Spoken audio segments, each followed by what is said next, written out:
ओम श्री साईराम। परमाराध्य परम प्रेममय परम करुणामय प्राणसखा भगवान का चरण कमल रे कोटि कोटि प्रणति जणे आरंभ करिबा भगवान कर अवतार बाणी। भगवान आमको कौन संदेश देउछंती आसंतु सुनिबा। प्रत्येक भीतरी से ही आत्मा को सम्मान प्रदर्शन कर।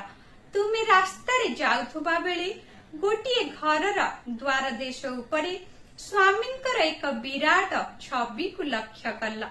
तुमे देखिल जे से घरटी हेउछि एपरि जणे लोकर जे कि तुमर परम शत्रु।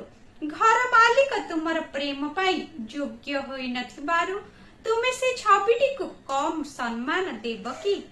अवश्य तुमे छविटी को जेउठी थिले भी भल पा ताहाकु आदर कर नुहे कि?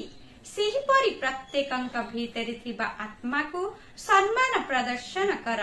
भगवान प्रत्येकंक भीतरी ही विद्यमान अटंती। शुभ सकाळ।